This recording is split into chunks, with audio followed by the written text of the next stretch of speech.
ज्ञान गंगा विद्यालय हिंदी माध्यम कक्षा 7। हमारा पाठ जो है प्राणियों में पोषण, ये पाठ हमारा चल रहा था। इसका भाग 1 में हमने पढ़ा जीभ के बारे में। हम लोगों ने पढ़ा था कि जीभ में अलग अलग प्रकार के स्वादों को परखा जाता है। तो जीभ के किस भाग से कौन सा स्वाद का पता चलता है उसके बारे में हम थोड़ा आपको जानकारी बता दें। तो ये जीभ की आकृति है। जीभ के आगे के भाग से हमें मीठे स्वाद का पता चलता है। यहाँ पे आपको चित्र में दिखाया गया है। जीभ के बीच बगल के भाग में नमकीन का स्वाद पता चलता है और साइड के अंदर के भाग में खट्टा का स्वाद आता है।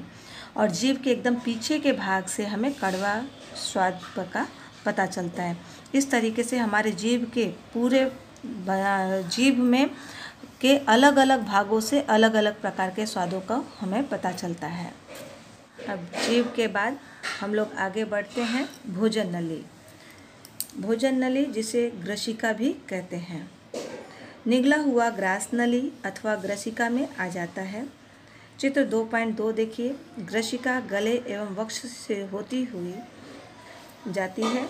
ग्रसिका की भित्ति के संकुचन से भोजन नीचे की ओर सरक जाता है। वास्तव में संपूर्ण आहार नाल संकुचित होती रहती है तथा यह गति भोजन को नीचे की ओर ढकेलती रहती है। चित्र 2.7 में यहाँ पे आप देखेंगे, यहाँ से भोजन नीचे की ओर आ रहा है। कभी कभी हमारा आमाशय खाए हुए भोजन को स्वीकार नहीं करता, फलस्वरूप वोमन द्वारा उसे बाहर निकाल दिया जाता है। ऐसी घटना याद कीजिए जब भोजन के बाद आपने वोमन किया हो तथा इसके कारण के विषय में सोचिए। यानी कि हमारा जब खाया हुआ भोजन कभी कभी आमाशय स्वीकार नहीं करता है। हमारी तबीयत जब खराब होती है तो फिर हमें वोमिटिंग होती है और सारा भोजन निकल जाता है। तो ये आमाशय में गड़बड़ी होने की वजह से होता है तथा इसके कारण के विषय में सोचिए। अपने अभिभावकों एवं अध्यापकों से इस विषय पर चर्चा करेंगे। आमाशय मोटी भित्ति वाली एक थैलीनुमा संरचना है। यह चपटा एवं जे की आकृति का होता है तथा आहार नाल का सबसे चौड़ा भाग है। यह एक ओर ग्रसिका यानी ग्रास नली से खाद्य प्राप्त करता है तथा दूसरी ओर क्षुद्रांत में खुलता है। यानी इधर ग्रास नली से होता हुआ ये आमाशय है, हमारा आमाशय में आता है और इधर की नली हमारी छोटी आंत में जाता है जिसे क्षुद्रांत कहते हैं। यहाँ पे पाचन क्रिया पूरी हो जाती है तब यहाँ का ढक्कन खुलता है और वो छोटी आंत में तब हमारा भोजन जाता है। आमाशय का आंतरिक स्तर यानी सतह श्लेष्मल हाइड्रोक्लोरिक अम्ल तथा पाचक रस स्रावित करता है। श्लेष्मल आमाशय के आंतरिक स्तर को सुरक्षा प्रदान करता है। अम्ल अनेक ऐसे जीवाणुओं को नष्ट करता है जो भोजन के साथ वहां पहुंच जाते हैं। साथ ही यह माध्यम को अम्लीय बनाता है जिससे पाचक रसों को क्रिया करने में सहायता मिलती है। पाचक रस यानी जिसे जठर रस भी कहते हैं, प्रोटीन को सरल पदार्थों में विघटित कर देती है। इसका मतलब हमारे पेट में आमाशय में जो भी भोजन जाता है उसमें हाइड्रोक्लोरिक अम्ल होता है। वो हाइड्रोक्लोरिक अम्ल जो है पाचक रस स्रावित करता है और हमारे जो श्लेष्मल आमाशय का आंतरिक स्तर है उसको सुरक्षा प्रदान करता है। और हमारे भोजन के साथ में जो भी जीवाणु गए होते हैं वो इस अम्ल की वजह से नष्ट हो जाते हैं। इस और आगे के पाचक रसों की क्रिया को पूरा करने में इससे सहायता मिलती है। इसे जठर रस भी कहते हैं। क्षुद्रांत आगे का। क्षुद्रांत लगभग 7.5 मीटर लंबी अत्यधिक कुंडलित नली है। कुंडलित यानी घुमावदार। यह यकृत एवं अग्नाशय से स्राव प्राप्त करती है। इसके अतिरिक्त इसकी भित्ति से भी कुछ रस स्रावित होता है। यानी आमाशय में तो हमारा हाइड्रोक्लोरिक अम्ल और श्लेष्मल ये सब निकलता है। वहाँ पे आधा भोजन का पाचन हो जाता है। उसके बाद छोटी आंत में आता है और छोटी आंत में भी उसमें पाचक रस कुछ निकलते हैं और वो भोजन में मिलते रहते हैं जिससे भोजन और भी अच्छी तरीके से पचता हुआ चला जाता है। छोटी आंत की लंबाई कितनी होती है? 7.5 मीटर लंबी होती है। फिर उसके बाद यकृत। यकृत गहरे लाल भूरे रंग की ग्रंथि है जो उदर के ऊपरी भाग में दाहिनी यानी दक्षिणी और अव्यवस्थित होती है। यह शरीर की सबसे बड़ी ग्रंथि है। यह पित्त रस स्रावित करती है। यह ध्यान में रखना विद्यार्थी मित्रों कि यकृत से हमारा कौन सा रस निकलता है? पित्त रस। ऐसा भी क्वेश्चन आ सकता है कि पित्त रस कहाँ से प्राप्त होता है? तो यकृत से। इस तरीके से आता है। तो जो एक थैली में संग्रहित होता रहता है इसे पित्ताशय कहते हैं। पित्त रस वसा के पाचन में महत्वपूर्ण भूमिका निभाता है। यानी पित्त रस में पित्ताशय में पित्त रस एकत्रित होता रहता है और वो प्रोटीन को ज़्यादा अच्छे से पचा सकता है। वसा को अच्छी तरीके से पचाता है। अग्नाशय हल्के पीले रंग की बड़ी ग्रंथि है जो अमाशय के ठीक पीछे नीचे स्थित होती है। चित्र 2.2 में देखिएगा। अग्नाशिका रस कार्बोहाइड्रेट्स एवं प्रोटीन पर क्रिया करता है तथा इसको उनके सरल रूप में परिवर्तित कर देता है। यानी कार्बोहाइड्रेट को पचा करके उसको सरल बना देता है। आंशिक रूप से पचा भोजन अब क्षुद्रांत के निचले भाग में पहुंच जाता है जहां आंत्र रस पाचन क्रिया को पूर्ण कर देता है। अब छोटी आंत में भी जो बचा हुआ भोजन है वो उसका बचा हुआ जो भाग रहता है वो हमारा कहाँ पर पहुँचता है? आंत्र रस का पाचन क्रिया को पूर्ण करते हुए वो क्षुद्रांत के नीचे के भाग में पहुँच जाता है। कार्बोहाइड्रेट सरल शर्करा जैसे ग्लूकोज में परिवर्तित हो जाता है। वसा अम्ल एवं ग्लिसरॉल में तथा प्रोटीन एमिनो अम्ल में परिवर्तित हो जाती है। अब हम लोग आगे पढ़ते हैं। क्षुद्रांत में अवशोषण यानी पचा हुआ भोजन अवशोषित होकर क्षुद्रांत की भित्ति में स्थित रुधिर वाहिकाओं में चला जाता है। इस प्रक्रम को अवशोषण कहते हैं। क्षुद्रांत को आंतरिक भित्ति पर अंगुली के समान उभरी हुई संरचना होती है जिन्हें दीर्घरोम अथवा रसांकुर कहते हैं। क्या आप अनुमान लगा सकते हैं कि दीर्घरोम की आंत्र में क्या भूमिका होती है? आंतों में उंगली के नुमा छोटे छोटे रोम होते हैं जिसे कि रसांकुर कहते हैं।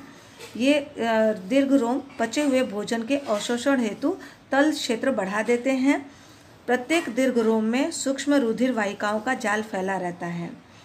दीर्घरोम की सतह से पचे हुए भोजन का अवशोषण होता है तथा यह रुधिर वाहिकाओं में चला जाता है। अवशोषित पदार्थों का स्थानांतरण रुधिर वाहिकाओं द्वारा शरीर के विभिन्न भागों तक पहुंचता है।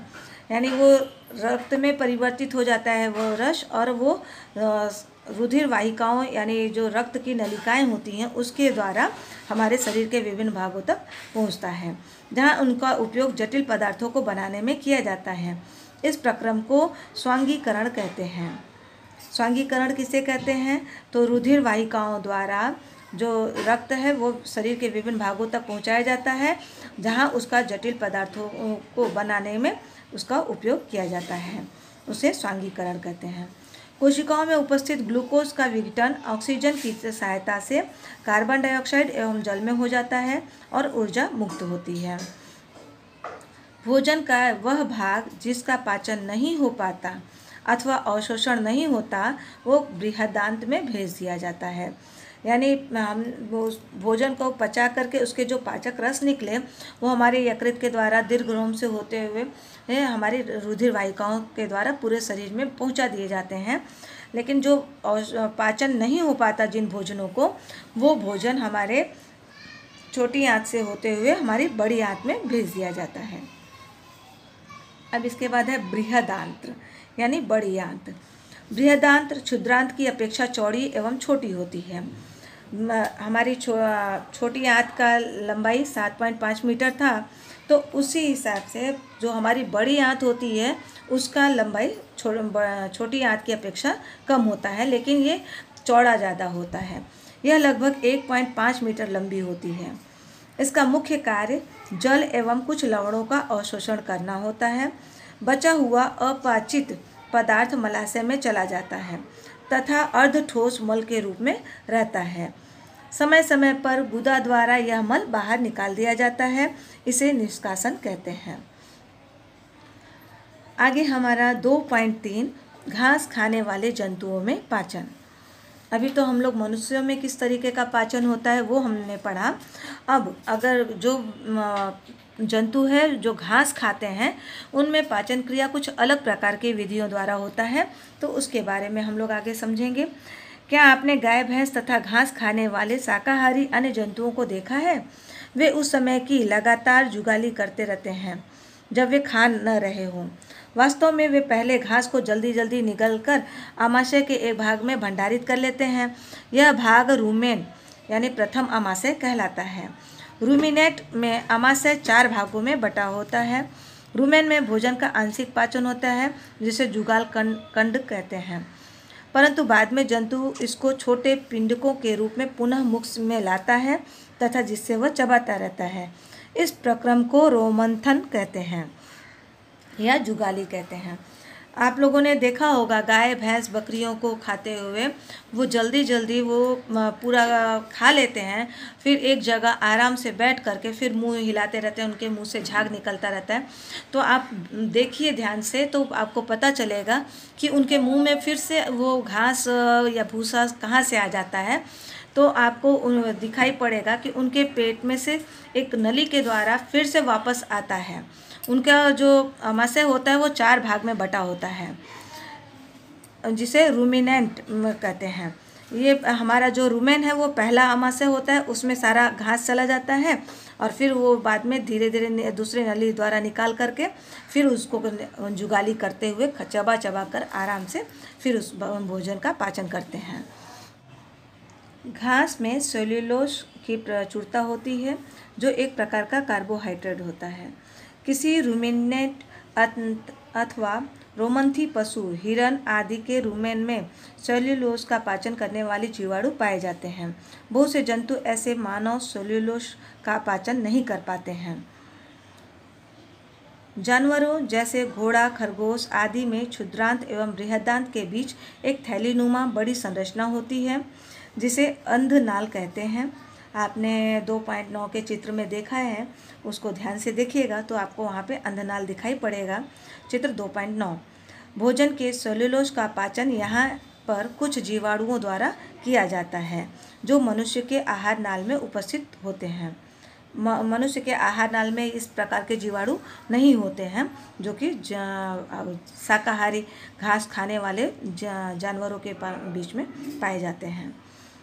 अब तक आपने उन जंतुओं के विषय में पढ़ा जिनमें पाचन तंत्र पाया जाता है, परंतु ऐसे बहुत से सूक्ष्म प्राणी हैं जिनमें न तो मुख होता है और न ही पाचन तंत्र। फिर वे किस प्रकार भोजन का अंतर्ग्रहण करते हैं तथा उसका पाचन करते हैं। खंड 2.4 में अपना भोजन ग्रहण करने की एक अन्य रोचक विधि का अध्ययन करेंगे। अमीबा। अमीबा एक कोश की प्राणी है, तो उसमें किस तरीके का पाचन क्रिया होता है, क्योंकि उसका मुख वगैरह तो होता नहीं है, तो उसके लिए अब हम लोग पढ़ेंगे अमीबा में संभरण एवं पाचन। अमीबा जलाशयों में पाया जाने वाला एक कोश की जीव है। अमीबा की कोशिका में एक कोश की झिल्ली होती है। एक गोल सघन केंद्र व कोशिका द्रव्य के में बुलबुले के समान अनेक धानियाँ होती हैं, जैसा आप चित्र में देख सकते हैं कि इसमें एक कोशिका होती है और खाद्य धानियाँ हैं। ये रहा। अमीबा निरंतर अपनी आकृति एवं स्थिति बदलता रहता है। यह एक अथवा अधिक उंगली के समान प्रवर्धन निकालता रहता है जिन्हें पादाव कहते हैं। पादाव यहाँ पे ये देखिए कहते हैं, जो इन्हें गति देने एवं भोजन पकड़ने में सहायता करते हैं। अमीबा कुछ सूक्ष्म जीवों का आहार करता है। जब इसे भोजन का आभास होता है तो यह खाद्य कण के चारों ओर पादाव विकसित करके उसे निगल लेते हैं। खाद्य पदार्थ उसकी खाद्य धानी में फंस जाते हैं, यानी ये पादाव के द्वारा वो ऐसा घूम जाता है और जीवाणु को पकड़ करके खाद्य धानी में उसको ले आता है, जिसमें खाद्य धानी में फंस करके उसका पाचन क्रिया शुरू होता है। खाद्य धानी में ही पाचक रस स्रावित होती है। ये खाद्य पदार्थ पर क्रिया करके उन्हें सरल पदार्थों में बदल देते हैं। पचा हुआ खाद्य धीरे धीरे अवशोषित हो जाता है।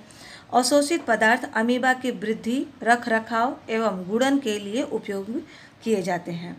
बिना पचा अपशिष्ट खाद्य धानी द्वारा बाहर निकाल दिया जाता है। एक खाद्य ध्वनि द्वारा ही खाते भी हैं और इसी खाद्य ध्वनि के द्वारा निकाल देते हैं। भोजन के पाचन का आधारभूत प्रक्रम सभी प्राणियों में समान है, जिसमें खाद्य पदार्थ सरल पदार्थों में परिवर्तित किए जाते हैं एवं ऊर्जा मुक्त होती है। अगले अध्याय में आप आंत्र द्वारा अवशोषित खाद्य पदार्थों का शरीर के अन्य भागों में स्थानांतरण के विषय में पढ़ेंगे। विद्यार्थी मित्रों, हमारा प्राणियों में पोषण का ये पाठ आज समाप्त होता है।